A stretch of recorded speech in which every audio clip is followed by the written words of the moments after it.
દરેક વ્યક્તિ તમારી ગ્રોથ જોઈને ખુશ થાય એવું જરૂરી તો નથી. કેટલાક લોકો ફક્ત તમારી એનર્જી ડ્રેઇન કરવા આવે છે. ક્યારેય નોટિસ કર્યું છે કેટલાક લોકો સાથે વાત કર્યા પછી અચાનક થાક, સ્ટ્રેસ અથવા સેલ્ફ ડાઉટ ફીલ થવા લાગે છે. આ હંમેશા કોઇન્સિડન્સ નથી હોતો.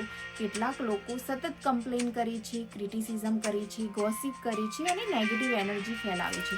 અને સૌથી મોટી ભૂલ શું છે? બધાને બચાવવા જતાં આપણે પોતાની પીસ ગુમાવી દઈએ છીએ. તમારી એનર્જીને પ્રોટેક્ટ કરવા માટે નંબર 1, દરેકને તમારા પ્લાન્સ કહેવાનું બંધ કરી દો. નંબર 2, ગિલ્ટ વગર નો કહેતા શીખો. નંબર 3, જે લોકો તમને ઇમોશનલી ડ્રેઇન કરે છે તેમની સાથે ઓછો સમય પસાર કરો.